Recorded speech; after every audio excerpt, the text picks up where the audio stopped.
The Sixers are 3-0, and Nick Foles just tied the NFL record for passing touchdowns in a game with 7. The world has turned upside down. This is Sunday evening, November 3rd, 2013, and this is your weekend edition of the Basement Observations.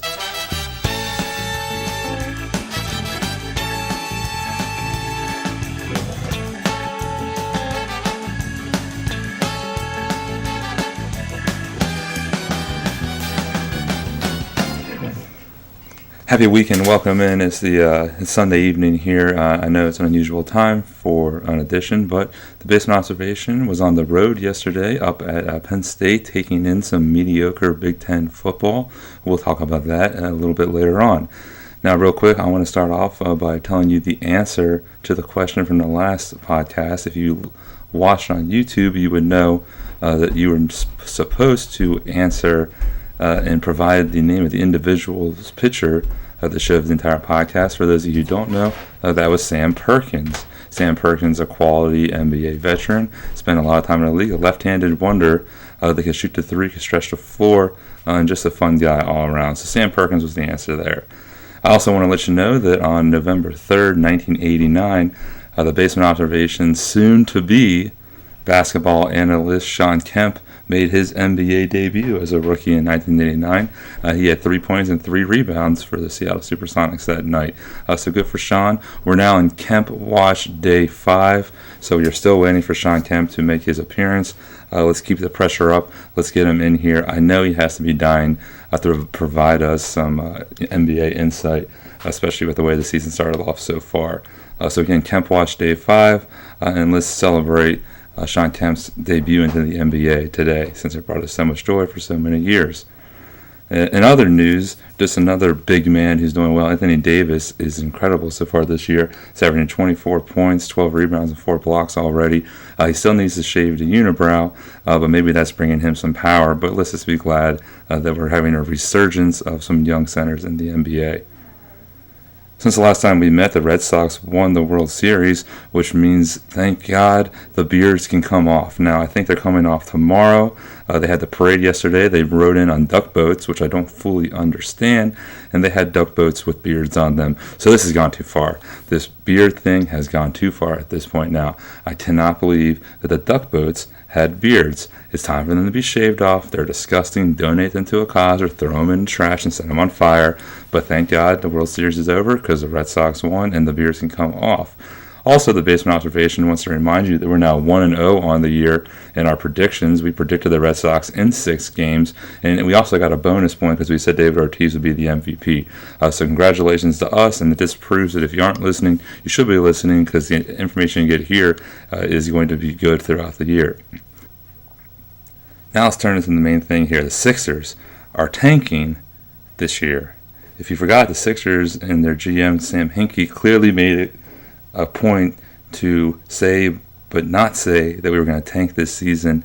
But yet, in typical Philadelphia fashion, they've done a flip of what everyone has expected, and they're 3-0. The Sixers are 3-0. They've beaten the Heat, they've beaten the Wizards, and they've beaten the Bulls. So they've beaten two of the top teams in the Eastern Conference to start off the season. It's incredible. It is incredible right now what the Sixers are doing. Michael Carter-Williams is providing incredible play as a rookie. He almost recorded a quadruple double in his debut game. So Michael Carter-Williams is turning all of the doubters into followers right now and really providing the Sixers with a young spark. Evan Turner, just as the Basement Observation predicted, is having a breakout season so far. Yes, it's a small sample size, only 3 games, but E.T., the alien, is averaging 23 points, 4 rebounds, and 4 assists. And he has scored over 20 points in every game so far this year. So Evan Turner is finally playing free, finally playing loose, and the Sixers are looking incredible right now. All 3 of these wins are come from behind wins, and they're just playing at a frenetic pace. Brent Brown is doing an incredible job with the Sixers. Just a few schematic things for you to look at that the Basement Observation has noticed. They tend to look to get into the lane, and they're doing a great job with Michael Carter-Williams. Now, when they come on the floor, we've seen a lot of this spread 1-4 offense. So they have 4 guys across the baseline, and Carter Williams with the ball up top, and then they're bringing Spencer Hawes up, and they're setting one or two pick and rolls as Carter Williams tries to weave himself into the lane, and then he either looks to attack, he can dump it back to Hawes, who's averaging 19 and 11, one of his best lines that we've seen from him in years, who can shoot that jump shot, or then Hawes is usually running the ball over to either Turner or Young, and then running another pick and roll as they look to again attack the paint. So they're spreading the floor, they're attacking the paint, they're playing with a lot of heart and desire right now, and they're also playing with frenetic defense. Now they're giving up a lot of points, but we've noticed that on any drive they're just attacking the drives. Everyone's crashing down. Carter Williams is racking up the steals because he's digging in with his long arms and he's stealing the ball on the pass or on the shot, normally from someone he's not defending. So he's coming in, he's helping, he's ripping the ball out. The schemes are working really well right now for Brent Brown. In the fourth quarter against the Bulls, with Derrick Rose struggling, the Sixers simply either had Turner or Carter Williams pick him up, and then on any pick and roll, they would switch. So they're running pick and rolls, usually with Luol Deng. One of them would be on Deng, one on Rose, and anytime there was a screen and roll, you would just switch the pick and keep one of your lanky guard defenders on him, and Rose is really struggling to start, and we'll get into that in my fantasy update. So the Sixers are doing extremely well. They're turning the world upside down. There's no jokes at this point with them. The question is, though, what is Sam Hinkie going to do if this continues throughout the year? He wants a high draft pick. They have 2 high draft picks in the upcoming draft with outstanding talent coming in. And if the Sixers continue to play at the level they're playing, he might have to find himself reevaluating that. Now, we're a long way from that, but Brent Brown and the young guys on the Sixers are just doing an incredible job at the start here. Now, tomorrow night, what you should be watching is the Sixers are playing Golden State at 7 o'clock. It's on Comcast, and you're going to have Andre Iguodala coming back. He's now on the Golden State Warriors. You're going to have 2 amazing guards in Klay Thompson and Steph Curry. So we'll see if the Sixers can go 4-0 then. Taking a look at a fantasy update here, we're right before the Sunday night game, and Team Gokenar is down 75-73. Now we have 2 people left. We have T.Y. Hilton tonight and Matt Forte tomorrow. So I'm confident those 2 can bring in around 30 points. Now my opponent has kicker, Vinatieri, and then Lacey tomorrow night. So it's going to be close. Now I had this debate between starting Pryor and Brady. No one responded, so I had to make my own decision, and I went with Pryor. And that was a terrible decision as Pryor only got 17 points. Brady got 33. Looks like he's coming back now. Him and Gronk are lighting it up. And the fantasy team is now in a very, very dangerous position. I'm confident in Forte, and I'm confident in Hilton, but we're going to have to come back to that to see how that turns out. So as you're watching the games tonight, you can be commiserating along with me as I desperately try to pull off a fantasy win because I want to make the playoffs, and we need this win tonight to do that. Basketball-wise, a little bit of struggle here. Derrick Rose is struggling. He's the centerpiece of my team, and he has provided the spark that I've hoped. I'm just going to have to deal with it for the time being because he should shake it off. He looks healthy. I saw him play pretty close when we watched the game on Friday night, but it's just a matter of getting back into the flow of the game. It's a fantasy basketball team, nothing too exciting left there, and we'll come back to that later. Now, in fun news, we had the square off of the Ryan brothers today. So we had Rob Ryan, who's a defensive coordinator in New Orleans, and we had Rex Ryan, who's the head coach of the Jets. Now, this is the 5th time they've met since Rex Ryan has been the coach of the Jets, and he is now 5-0. So he went again to the Jets, won 26-20. A lot of people thought that this would be the first time that Rob Ryan could get a win as a defensive coordinator. I love the fact that the Ryan brothers are in the NFL. I love everything about them. They're hilarious. They make fun of themselves. They make fun of each other, and they make fun of anything that they can. They're a refreshing piece in the league, and they need to continue.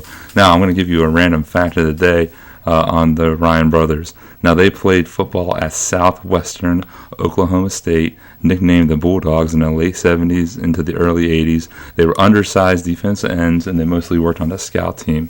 And now they're working in the NFL. Granted, they had a great father who taught them everything they know, and Buddy Ryan, but they've really earned their keep, and it's hilarious anytime they get together. You know, the fraternal twins, they do almost everything together.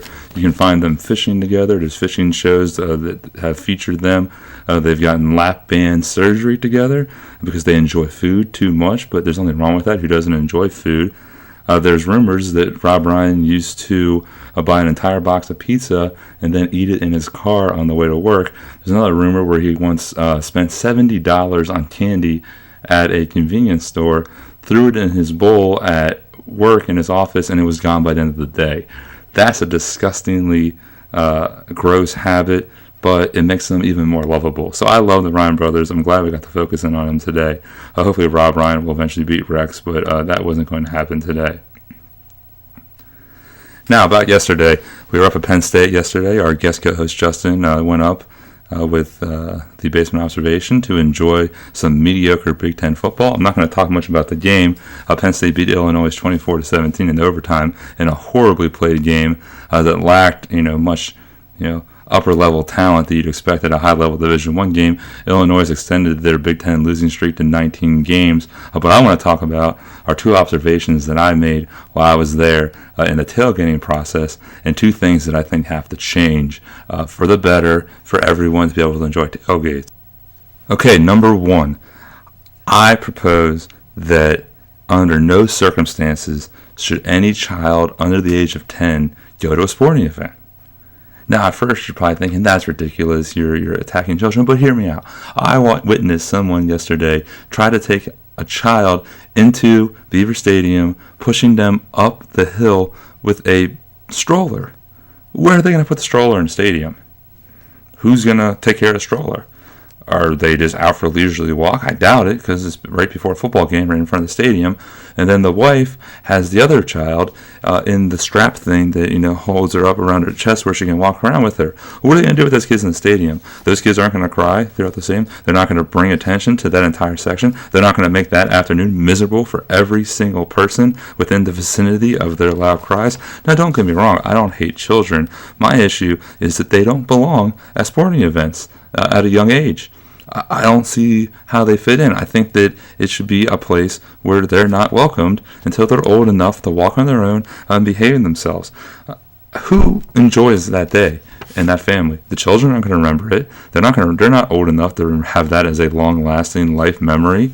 The parents are going to hate themselves for the 3 hours they're there because they're going to have to deal with the child and every need that it wants because it's a baby or it's a small child and it doesn't understand how to interact in a large social setting, so it shouldn't be there in the first place. I don't understand why people insist on bringing children to sporting events at a young age. It sucks for everybody. Nobody likes it. If the child's near you, it annoys you the whole game, and you have to pretend like you like it. You have to pretend that it's cute and adorable when all it's doing is distracting you or annoying you because it's distracting you from watching what you paid a lot of money to watch. So I don't get it. I don't want children at sporting events, and it needs to stop. Second proposal, I think we all can agree on. Anybody over the age of 30 should not wear a college sports jersey at all. If you're over 30 and you own a jersey that is idolizing a student athlete, then you need to reevaluate your life because that's pathetic. Think about it. You're holding a jersey to idolize someone who's just now become an adult, a 19, 20-year-old kid. You're proudly wearing their number on your chest. As a man, you have your own family. You have your own teenagers. And why are you wearing the jersey of another child?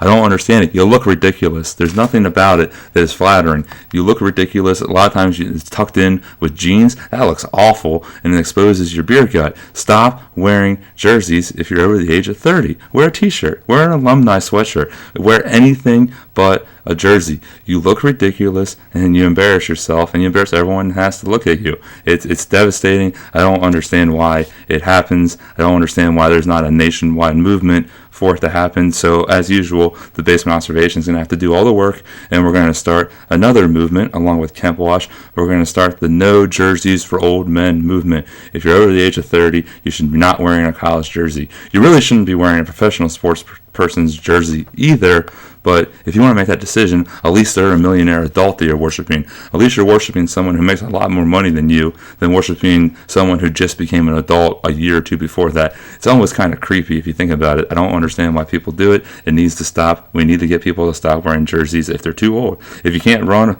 a decent 40 anymore, you shouldn't be wearing a jersey. Real quick on the Eagles, this game is ended. The Eagles beat the Raiders 49-20 to give Chip Kelly's resurgent offense another week to exist in the NFL. I'm still not sold. Listen, I understand that Nick Foles is through for 406 yards, 7 TDs, and had a perfect quarterback rating.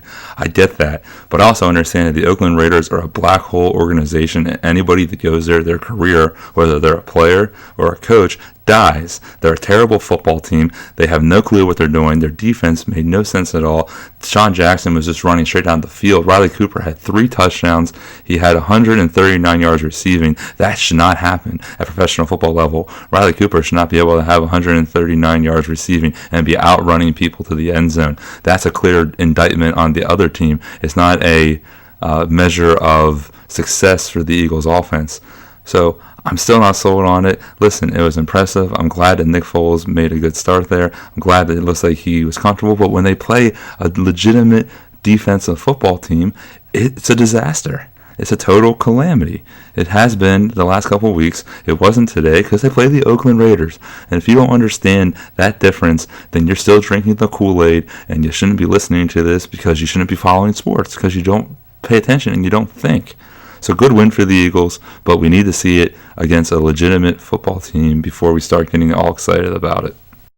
Okay, it's that time in the show where we provide a quick random story for you to enjoy, and then we'll get out of here. Today's story is going to actually go back to my days of being a student manager for the Temple football program. Now, there are a lot of hilarious stories from this I think you're going to enjoy. Just so you know, I was a defensive student manager. I was responsible for the defensive line for a season and the secondary and the entire defense for another half of a season. Why it wasn't a full season, that's another story that we'll get into another day. In this instance, the team's 0-5. We practiced surrounded by 3 project houses, housing developments in the middle of the ghetto in North Philadelphia. So it's not the most ideal place for practicing a Division I football program, but that's where we were. Now, on this day, there was an incident in one of the housing projects during our practice where an air conditioning unit fell from about 15 feet to the ground and smashed into the ground. And then for some reason, the shirtless man who wasn't working, even though it was a Wednesday afternoon, began shouting at the football team out of his window. And that Al Golden is the coach of the Temple football team at this time, and we are struggling. This is only year 2 for him, and things are not going well, so he's frustrated. Well, him and his defensive coordinator, Mark D'Onofrio, get into an argument with this man in the high-rise. They're shouting back and forth about bizarre things. He says the team sucks, which it did at that point. It was awful, and they're shouting back, why don't you live your life and not be living in a housing project, typical things. Why a Division I football coach is making $250,000 to $500,000 a year, arguing with a project living man in a high-rise building. I can't attest to that, but what I can attest to is when he said, "I'll go get my best 12 and kick your ass on the field." Fair enough statement, except for the fact that football's played with 11 people, which might be one of the statements that shows why this man was living in a housing project and not working. Now, if it was Canadian football, I would have probably bet on his 12 against our 12 because they probably would have won because that's how bad the team was. And that is the random story for the day. Now, real quick on the Bayesian Observation, I have to make a few corrections from the last few episodes. We'll always make corrections when we make mistakes. We're not too big enough to, own up to the mistakes we make. It's nice that we have a devoted following, a very small devoted following, but one nonetheless that's providing us some basic information. So I made a mistake of saying Carlos Beltran was batting .269 during the regular season for the St. Louis Cardinals, when in fact it was .296. We'll blame that on dyslexia. I'm glad that somebody was obsessively watching and listening to the show enough to point out that small dyslexic mistake, but thanks to that listener for doing that. Secondly, during our basketball preview, me and our guest host Justin incorrectly indicated that DJ Augustine was still playing for the Indiana Pacers. He's playing for the Toronto Raptors this season. So he's up in Canada and enjoying free health insurance, and we're still down here dealing with the effects of Obamacare. So he made out better than that, but we made an incorrect statement there. We wanted to correct it for you. Now remember, it's hashtag Kemp Watch Day 5. Also remember that you can follow this on Twitter at CMG 5287. And please subscribe to this on YouTube. You search Basement Observations. It'll come up. It'll show you the picture of the studio, which is a cheap desk from Target, a microphone, a Christmas Story lamp with the high heel pantyhose and the skirt. If you've seen a Christmas Story, you know what that is. 2 old rocking chairs, and then a bunch of pipes where all of the stuff from the toilet goes, and some fishing rods that haven't been used since 1988 probably. Is there anything else in here worth noting? A few dead bugs, and then some tools. So anyways, you'll see that picture and you'll know you've reached the right spot. We'll come back to you soon. Sometime early this week, we'll update the fantasy football results, and we'll see if the Sixers continue their tanking process. Thanks for stopping in, and enjoy the start to your week.